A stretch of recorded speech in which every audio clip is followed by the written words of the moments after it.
It's the end of an era for Scion. Issues 25 and 26 are the final issues for our regular artistic team of penciler Jim Cheung, inker Don Hillsman II, and colorist Justin Ponsor. Cheung and Hillsman II have been here since the beginning.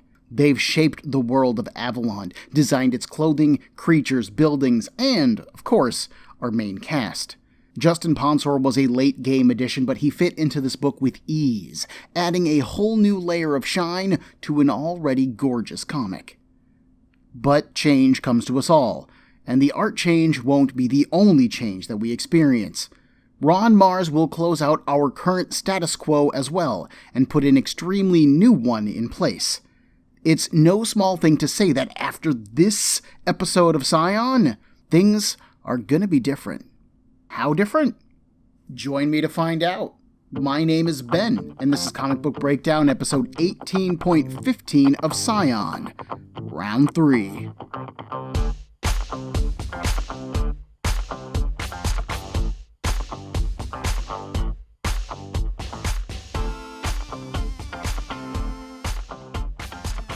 The issue opens in darkness. We can almost hear words as Ethan fights his way back to consciousness. As his eyes open, we see a blue sky turning to dusk, a warmly colored Colosseum, and dust being whipped into the air. Almost swallowed in the shadows is a towering figure, King Bron. He wants this finished before they have an audience. Ethan snaps to, his mind clearing. He climbs to his feet immediately on guard. What is he doing here? How did he get here? Bron, the picture of composure, explains. He dragged Ethan here, almost from the same spot that he came ashore. Isn't this a fitting setting? That they finish this where it all started? Separating the fleets was a truly impressive move, Bron says, slowly drawing his sword. It looks like you've effectively ended the war. But you know what? Bron doesn't care. All that he can think about is killing Ethan. Bron's sword glows red, as all raven blades do. That stunt in the harbor must have really taken out of him, no? Ethan extends his own arm and generates his sword. He has enough strength left to kill Bron, he says, and avenge his brother! Ethan and Bron dash at each other, and we cut away. That's a nice, fast intro. Mars bridges the way that we ended the last issue and how we're opening this one, explaining how and why Ethan is at the Colosseum. He then recaps their history here. Bron was undefeated in the tournament until Ethan. And that's not only a reveal, but the fact that it has stuck with Bron is what's being revealed here. I've long thought that Bron's main motivation was that Ethan scarred him, that he gave him a physical reminder of his loss. But no. The loss was enough. Bron hates Ethan for beating him, period. He doesn't need any other reminders or physical ideas of it. I think this idea fits with the character work that Bron has gotten throughout the second year extremely well, as we saw his relationship with his father and sister in more detail. Bron has, from his perspective, been verbally and emotionally abused his whole life, not that he would think of it that way. So all he has had is his physical strength and his sense of stubbornness. But then along comes Ethan, and suddenly he's defeated in combat. He isn't that strong anymore. The very traits that he has relied upon to survive his whole life are suddenly called into question. Everything that we have seen Bron do ever since that moment has been about acquiring more power. Taking the throne, allying with Mai Shen, destroying the Sanctuary, the only group in the Ravenlands who questioned the status quo. Even this war allows Bron to encourage murder and hate and present himself as a strong physical leader. This is also demonstrated in his behavior here. Bron could have easily found Ethan on the shore and slit his throat then and there and been done with it. But he chose to drag Ethan to the Colosseum. He chose to wait until he woke up, and now he chose to taunt Ethan. Bron doesn't just want to see Ethan dead. He wants to see him beaten. He wants to see him broken. He wants, in his own eyes, redemption.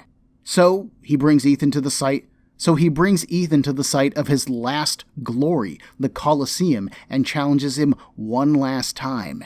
And he wants to do it before more people show up. Bron doesn't need an audience here. He doesn't need to prove himself to anybody but himself. Bron just wants to win. As audience members, it's very easy for us to critique Bron's behavior as stupid. If you want to kill Ethan, then just kill him and be done with it, I could see people critiquing. But doing so ignores all of Bron's character and his psychology. He has always thought of himself as stronger than Ethan, and his pride will not let him admit otherwise.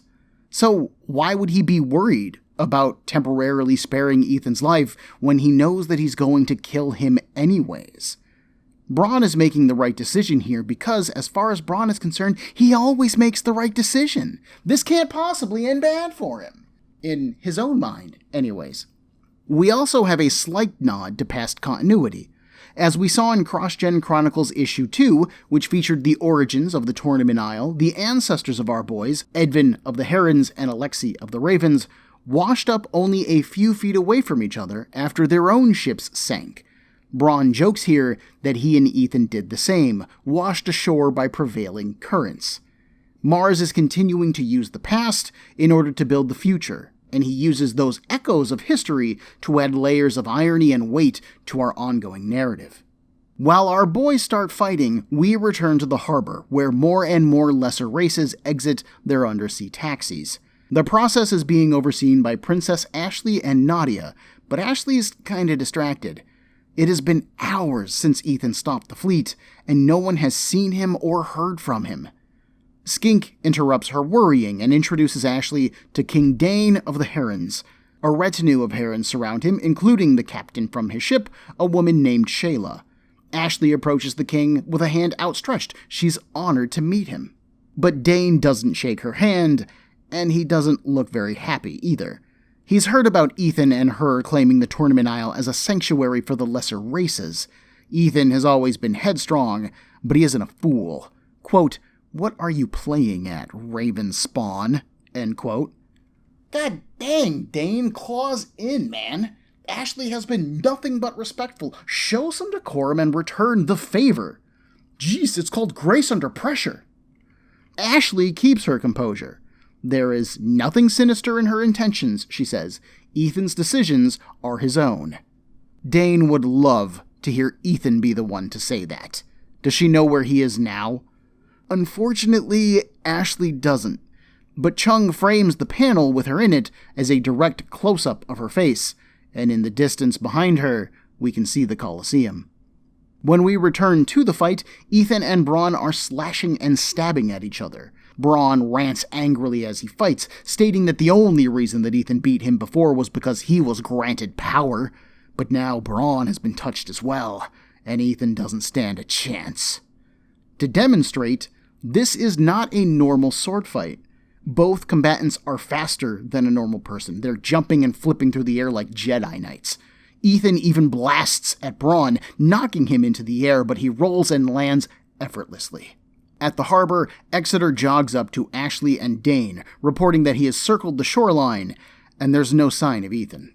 Dane says that he's already lost one son. He might well have lost 2 more of his children. He will not accept Ethan being gone, particularly when a raven witch is to blame.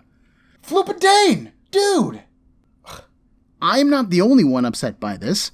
Exeter steps between Dane and Ashley, saying that Ashley deserves no blame for Ethan's disappearance. She has saved his life multiple times and been both friend and lover to him.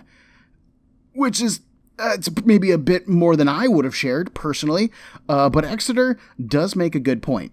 Dane puffs up his chest, slightly outraged. How dare you speak to me that way? Exeter stands tall. I am a free man in a free land, he says. A voice off-panel tells Dane that he hates to disagree with him in public, but he hasn't lost them yet. The camera pulls out and reveals Prince Kai and Princess Elena, as well as their contingent of Heron survivors. Dane is almost speechless. His 4 children close in for hugs, explaining that they stole a boat and followed the Raven fleet here. A Heron vessel picked them up after Ethan's display. Where is he? Nadia catches everyone's attention now. Unless they have some other explanation for the display of energy at the Colosseum, she thinks that she's found Ethan. Returning to the arena, the sand is swirling all around the combatants due to the fury of their fighting. Their swords ring off of each other, sparks jolting with each impact. "What's wrong?" Bron asks Ethan. "No more vows of vengeance? Nothing left to say?" "What do you want, Bron?" Ethan replies. "I hate you, you hate me, what else is there?" And when he brings his sword down, he shatters Bron's. The king rolls away. Ethan stands tall. The only thing he has left to say is that Bron is finally going to pay for killing Artur, and for killing his own father. Bron sneers at him. "Then come collect." Ethan charges, and in doing so, he runs right into Bron's trap. The king throws what remains of his sword, which catches Ethan in the face. As he flinches at the cut, Bron stands, and now he has manifested his own energy sword. Of course, his glows red. "Come collect it," Bron growls. The camera looks beyond Bron to one of the viewing boxes of the Colosseum. Our assorted cast has gathered there, and they are amazed by what they're seeing. Elena is more confused than anything else. How can Bron be alive? "Remember, Elena ran Bron through with a spear at the Battle of Felgard Notch." Kai draws his blade, eager to support his brother, but Skink stops him. This test has been a long time coming. Then, in a golden outlined word balloon, Skink says that Ethan must fight this battle alone. While they fight, Bron detaches one piece of his shoulder armor and he chucks it at Ethan. While Ethan slices the armor, Bron charges in and he manages to land a slash across Ethan's torso. In return, Ethan unleashes a blast of energy that would do Goku proud. He leaps into the air and stabs, pushing Bron back until Ethan's sword pierces his heart. Bron's sword fades away. He falls back, hunched over the ground, and he coughs blood. "This isn't what he expected. Ethan and Ashley deserve each other," Bron says. "In fact, he isn't sure which one he hates more. Bron always knew that Ashley would kill him if she got the chance, but he didn't think that Ethan had it in him." Ethan grips his energy sword in both hands. He stands above Bron, readying a final chomp. "You were wrong." A burst of red energy erupts before Bron, shoving Ethan back. Mai Shen hovers in the air, an envelope of crackling energy surrounding her. She never expected him to be this resilient. Why, look what he's done to her poor king. She glances at Bron over her shoulder. She might not be able to put him together again. Ethan charges, declaring that she won't have the chance. But Mai Shen is well aware of what his kind can do to hers, and that's not a fight that she wants yet. In another burst of light, Mai Shen is gone, and so is Bron. The spectators rush the floor, Elena and Kai reaching Ethan first. They hug, they clasp hands. Ethan is happy and confused and tired. How are they here? What happened? Kai smiles happily. He'll explain it all later. King Dane approaches now. Ethan knows that his father must surely think poorly of him by now. The things that he's done, he can't even be sure that he avenged Artur just now. But Dane smiles. All in due time. For now, all he cares about is that Ethan is alive, and they embrace. When they separate, Ethan turns to and thanks Skink for all his help. But Skink is a humble man. He was only a guide at the best of times. This has always been about Ethan. Whatever his future holds moving forward from here, he can handle it. Right now, Ethan does not want to think of the future. He just wants to be glad to be done with this part of it. Ashley approaches him next. This isn't over, she says. This is just the beginning. They embrace, and they kiss, and issue 25 ends. This is one of those issues that's a bit tricky to break down, because this all works. It was dramatic AF, it continued and touched upon a bunch of different character stories and plot lines, it had some awesome action scenes, and it ended pretty well. A part of me is annoyed that Bron escaped alive, because this is comic books, and no body means he is definitely alive. You can't have permanent change in a comic book. Ethan and Bron will be fighting each other until the heat death of the universe. This is the way. Batman versus the Joker, Spider-Man versus the Green Goblin, and Ethan versus Goram Bron of the Ravens. Even in a comic book that's not published by one of the big two, there are some tropes that we just can't escape. That said, the fight was pretty satisfying. Ethan and Bron both displayed their skills to the max, including new tricks like Ethan's more frequent use of energy blasts, or Bron generating his own sword. I do love the insulting bit of irony that everything Bron can do, Ethan did first. Even with superpowers, you are still a step behind, my man. There is no doubt to me that Ethan won this particular fight, so I am still happy as a fan of the book so far. Mars intercuts the fight with the dramatic scenes with the rest of the cast in order to build tension and allow the fight to escalate. The longer that we're away, the more anxious we are to get back to the fight. This also increases how impactful the fight feels, as it feels like it has been going on for a long time. In the story, Ethan and Bron are maybe fighting for an hour, potentially a few hours, which seems like a stretch. But because we only see this happen in panels, it feels very quick. Mars has to manufacture a lot of the impact and drama that comes from the limitations of a comic book, but I think that in this issue, he does it incredibly well. As annoyed as I am of King Dane's interactions with Ashley, it does fit the profile of a king meeting the daughter of his lifelong enemy, a daughter who might be negatively influencing his son. Dane has been shown to be caring and concerned about his children. Hell, the whole reason he's here is because he was planning to storm the Raven Dynasty and rescue Kai and Elena. But hearing that Ethan has teamed up with the Raven Princess is sure to be strange news for Dane.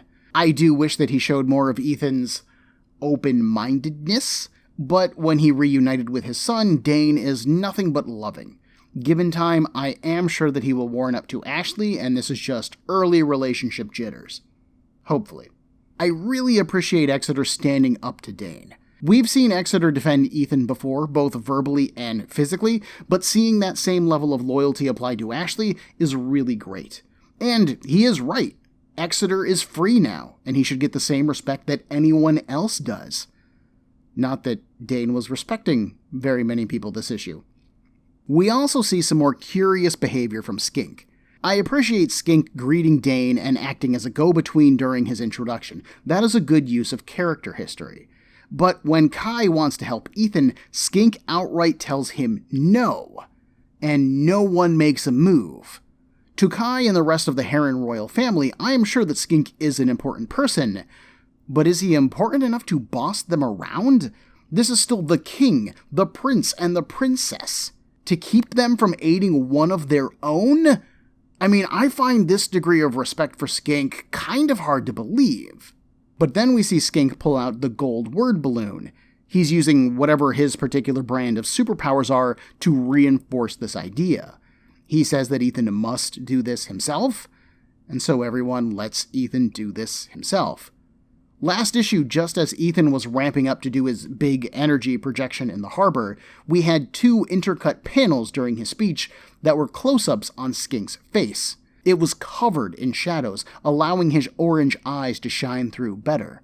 He has been pushing Ethan to do more with his sigil in these past couple of issues, and we still don't really know why. Since Ethan won his fight with Bron, though, I would argue that it's working. I do want to mention that there is a single page drawn by penciler Paul Pelletier in this issue. It's the single page when Exeter returns from his jog around the island and stands up to King Dane in Ashley's defense.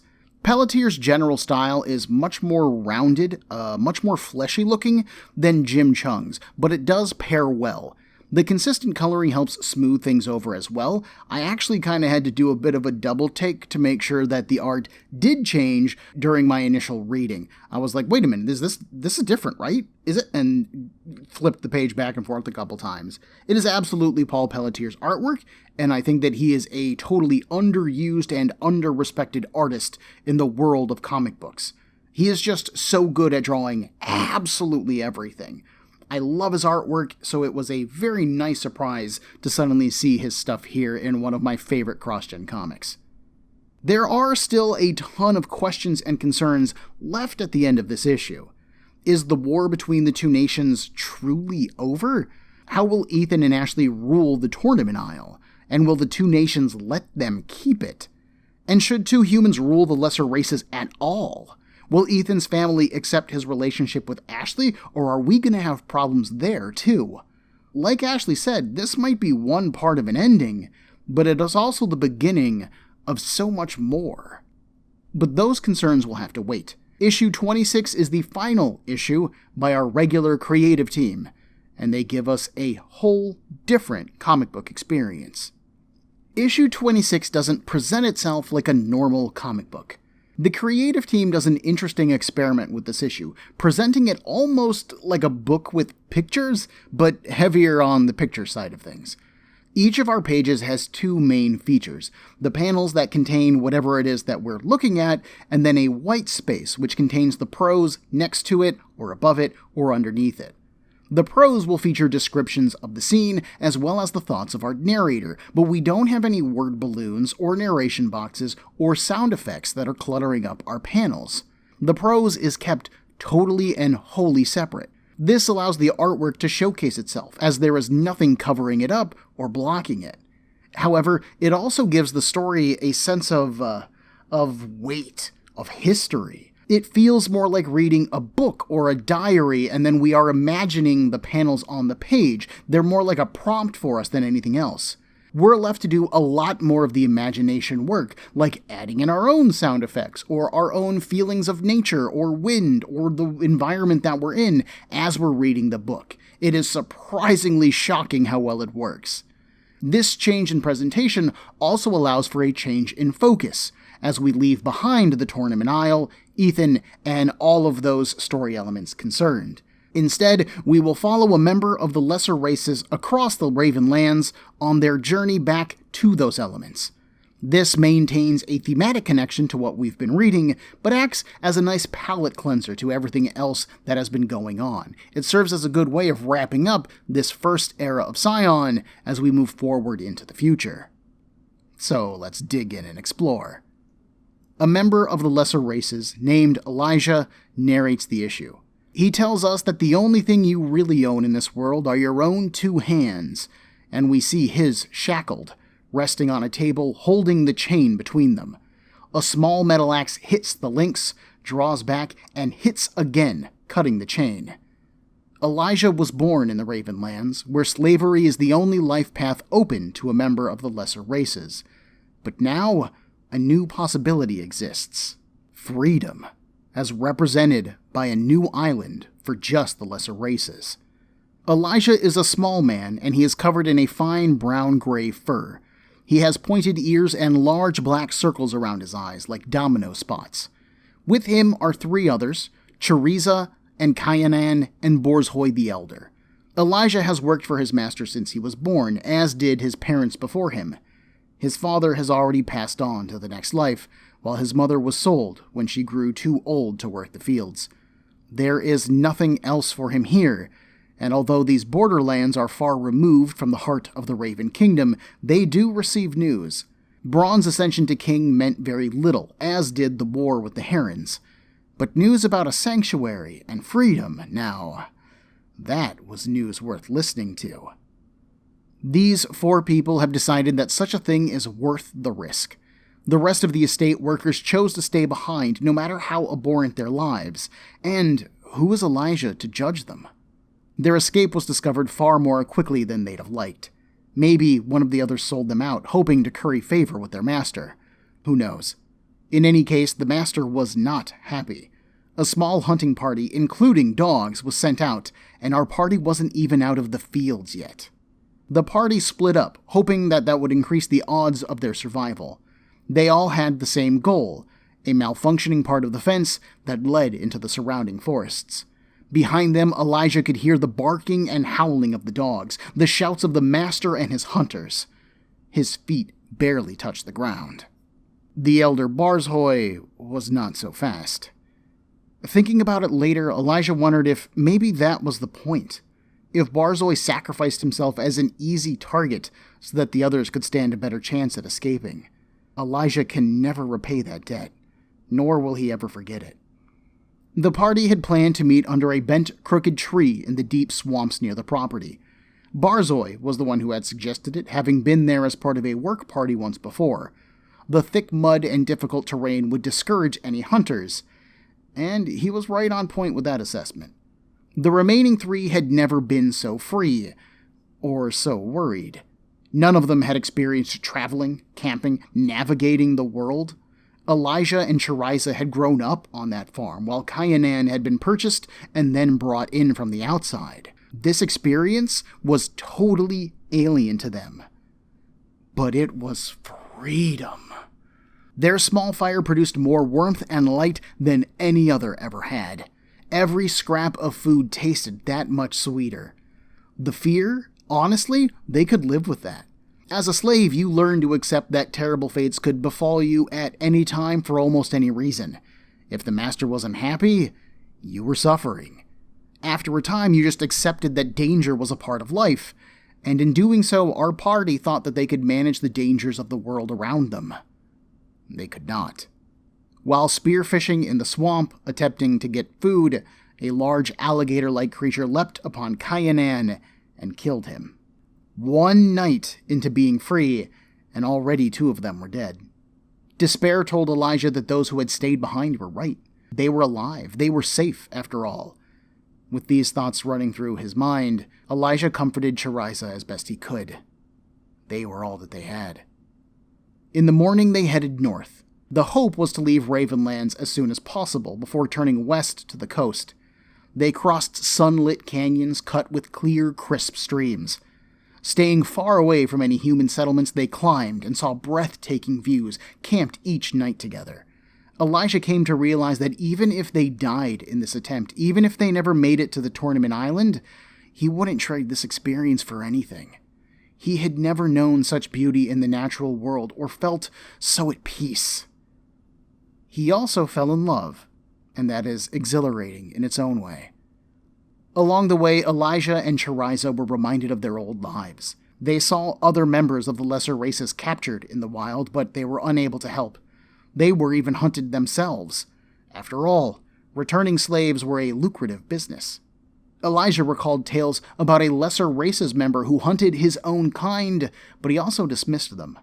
Surely, such a thing was impossible. As they traveled, the times of peace often outweighed the moments of danger. Elijah found his thoughts turning to those who founded the Sanctuary Isle.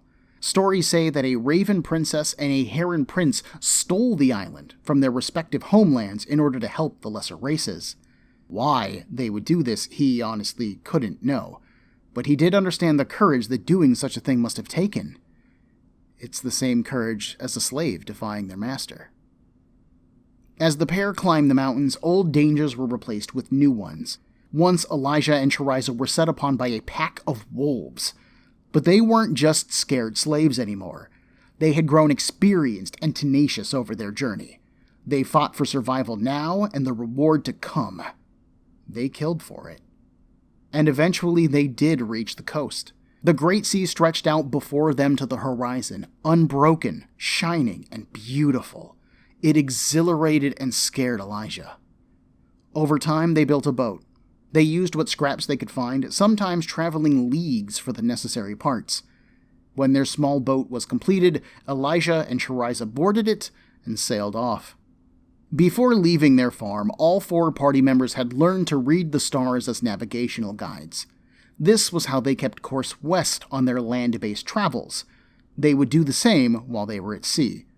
But Elijah knew that they could also die of exposure, or drowned, or starve, and maybe never even see the island.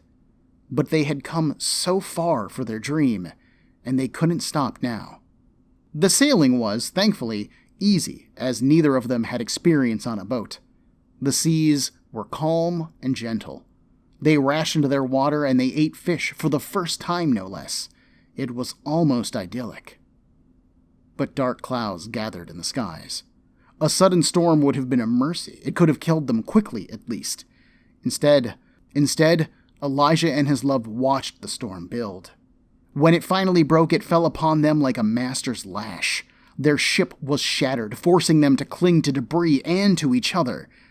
Even that wouldn't last. Cheriza slipped from Elijah's grasp and was swallowed by the sea. Elijah did survive, but he wished he was dead. Soaked, alone, barely clinging to his bit of wood, Elijah had nothing left to him as the storm passed. Wearily he lifted his head, and through the fog he saw it. An island. At first he believed that it was an illusion, a phantom, one last torturous joke by the world. But he pushed on anyways. What if it was real? Hours passed, but eventually his feet touched a rocky shore. His arms pulled him out of the waves. Elijah had indeed reached land, but he was also completely exhausted and defeated. He was prepared to just collapse and die right there. But then a large hand reached out to him. Looking up, the large form of Exeter kneels to embrace his brother. Next to him is Skink, and behind them both are Ethan, Ashley, and Nadia. All we have in this world are our own two hands, Elijah says at the end. But sometimes he's learned it's okay to reach out and grasp another's hands, ones that have been offered in help. When this particular issue of Scion first came out, I remember not being particularly impressed by it. The deviation from the comic book form and from even our main narrative really annoyed me. I wanted to know what had happened to Bron. I wanted to know what was happening with the war and the island and our main cast. I didn't want this. Reading it again, though, now I'm of a totally different mind. I kind of think this is perfect. Elijah's story is so simple, yes, but it is also meant to be presented that way, and it's done beautifully so. There's heart at the center of it, and I could not help but be touched by the variety of emotions that Elijah portrayed.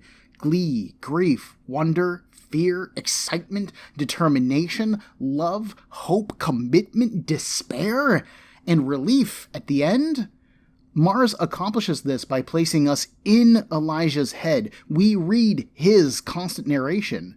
Through him, we get to experience the world of Avalon like we never have before. I've long noted and complained about Scion's lack of exploration of the world outside of our main cast, and that's really what this issue delivers. It's only in snippets, yes, but we get to see life on a farm in the borderlands of the Ravenlands. We get to see the varied landscapes that make up the Raven Nation. We see slave caravans and bounty hunters, and more importantly, we get to experience what it's like to be a member of the lesser races. Despite how utterly center the plight of the lesser race has been to our main narrative, we have no true examples or representatives of their existence in our story. Skink was attached to the royal family for much of his life, and clearly he has a relationship with Ethan that defines the norm. Exeter, meanwhile, was a bounty hunter so feared and legendary that even in the borderlands, where they don't care who is king, Elijah has heard of him. These two are so outside of the normal experience that they don't really represent what it means to be a member of the lesser races. But Elijah does. He has no special powers or connections to the royal family. He isn't large and muscular. He was not built for war like Exeter was. He's a farmhand, period. And even he says that his master wasn't terribly cruel or terribly kind. He doesn't hate his former owner, but he doesn't want to be a slave either. No one does. Even after describing his former master as, quote, not terribly cruel, end quote, note that his master lets Barzhoy be killed in his apprehension. He's not caught and then punished as an example before the rest of the slaves, nor is he accidentally killed. The master would rather see Barzhoy dead than escape. If that is not terribly cruel, I cannot imagine the kind of life that Elijah must have grown up with. So Mars writes the hell out of this story. I think that's kind of obvious. He did, by the way, name Elijah after Elijah Wood, who played Frodo Baggins in the Lord of the Rings films. Mars is a big fan of Tolkien's works and the films. He even pitched another fantasy title to CrossGen based upon its Tolkien-esque roots and the movie's upcoming release at the time. That is the comic book Sojourn. But credit must be doled out to the art team of Jim Cheung, Don Hillsman II, and Jason Keith. Because there are no narration boxes or word balloons to cover up panel space or artwork, each panel of this issue has to be a full panel. Plus, since there needs to be room for the prose, there are often large white portions on the page. This allowed the creative team to frame their pages to support the prose and the story.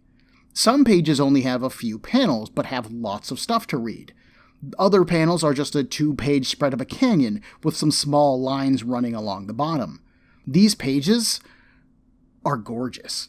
The art team puts so much care into these natural shots, whether it's the swamps that they escape into, or the canyons that Elijah and Chariza pass through, or the mountain vistas that they end up climbing. These pieces of artwork help add so much of an epic scale to the world of Avalon. They make me think of the slow panning shots that we got in the Lord of the Rings trilogy, just kind of reveling in the beauty of nature. Despite this story's distance from our usual narrative, it does reflect it. The Sanctuary Isle does exactly what Ethan and Ashley had hoped it would do: foster hope in the hearts of the lesser races. Encourage them to make their own way. And yes, it is costly, as this very story shows us, but it also shows us that it is worth it. That not everybody can be saved, but it is always worth trying to find freedom, that we must fight for it. All we have are our own 2 hands, so use them to build something good, to help someone. So if it wasn't clear, I have been totally won over by this issue. It works great as a standalone issue, it works really well as a palate cleanser, and it helps to broaden and deepen our understanding of life in the Ravenlands. Maybe it doesn't really further our narrative threads at all, but that's okay. Human beings read stories in order to experience something. Happiness, sadness, anger, love. Any good piece of art should draw some kind of emotional reaction from you. And while it may have taken this particular issue a good long while to hit me in such a way, this issue has really drawn so much out of me personally. And it is amazing to me because I don't think that this story, in and of itself, is particularly amazing. Nothing here is terribly new, although I think that Mars's prose does do a better job of putting us in Elijah's head than any amount of narration boxes could have. There's no shocking twist to the story, there's no huge plot development, there's no grand plan in the background. This is a story about people fighting just so that they can have an opportunity to live their lives. It's super basic, and it is told in the most straightforward way possible. But I think that simplicity helps sell all the parts of it. If this was a bad story, some kind of storytelling twist could have maybe added some level of novelty, but instead Mars just relies on good old-fashioned writing. And it works so well. Now, technically speaking, this is not the final issue that Jim Cheung, Don Hillsman II, and Justin Ponsor work on. Out of the next 17 issues, that creative team is going to draw 6 of them. The remaining 11 are split between pencilers Jim Fern and Luke Ross, so technically I think that Cheung is still considered the quote-unquote main artists. He just takes lots of breaks between his 2 issues. To be fair, Cheung's artwork has been getting increasingly more heavily rendered as the book has gone on, with bigger panels and lots more details, and Cheung is just a very tight penciler. The way that the page looks in the final publication is very close to how it looks when he pencils it. That level of work just takes time. And it is clear that Cheung and company have been falling behind. We've already seen Brandon Peterson help open and close one issue, we saw a full issue drawn by Carl Moline just 2 issues ago, and even issue 25 needed a page drawn by Paul Pelletier. So CrossGen giving Cheung the time that he needs in order to finish his issues by having other artists step in is a decent idea, and we'll start to see that with our next issue in issue 27. I will be very sad to see them go. I know that the creative team will return in the future, believe me, I am aware of it, but But this break also means that they won't be here consistently. The book is going to feel very different moving forward, and only part of that is due to the art change, but it is still a change. Our story is also changing. Gone is the war between the Ravens and the Herons, something set up in our very first issue. Gone is the underground struggle to establish itself. They are no longer underground, in fact. They have a nation with a land to call their own. Ethan's main nemesis, who dominated much of Scion's second year, is gone. Although I'm sure that he'll be back, that does mean that new threats are going to have to fill the void. And Ethan isn't some wayward prince anymore, running off to avenge his brother and complain about the mark on his arm. He has a makeshift family around him who accept him for who he is. He has a new girlfriend, and he has newfound amounts of powers, and actually, if they'll have him, he has a new kingdom to rule. Other than our main cast, everything about Scion is going to change. On the one hand, it's weird to think that Scion is only like 2 years old at this point, and yet it is undergoing such a radical status quo shift. But on the other hand, it's terribly exciting. At this point, I think that CrossGen was publishing pretty much all of the titles that it would go on to publish on a monthly basis. 11 different pieces of the CrossGen universe were hitting the shelf every month. Of those 11, 3 of them would be written by Ron Marz, and thanks to his writing style, I'm not gonna lie, the books kind of begin to merge together for me. If you thought that I had a tough time remembering the third arc of Scion, you ain't seen me fail to remember anything yet. This next stretch is practically unknown territory to me, and I'm kind of excited to re-explore them, especially after this particular issue has made such a strong impact on me. There are few things that I love more than finding an old comic and rereading it with brand new eyes. It's just a totally different experience. I also just noticed that Jason Keith has the colorist credit for issue 26, so I'm sorry, sir. I have been crediting Justin Ponsor for this entire issue when he actually only did the cover. My apologies. But also, nice job stepping into, quite frankly, some amazing colorist shoes. Justin Ponsor has been killing it for the past couple issues that he has been on the book, and Keith steps in and knocks it out of the park. This book looks amazing. Next time, the easy work is done. Now comes the hard part. Governing an island with no rules of a people who don't really want to be ruled anymore, and doing it as an outsider nonetheless. How can Ethan lead a people that he isn't a part of? Do they even want him to lead? Join me in a week for Comic Book Breakdown episode 18.16 of Scion, Death to Tyrants. Everyone, there are a million podcasts vying for your time and attention, and I'd like to thank you for listening to mine. If you would like to get in touch with me to share a concern, request a series, compliment me, berate me, whatever you like, send me an email at cbbreakdown@gmail.com. Otherwise, thanks for listening.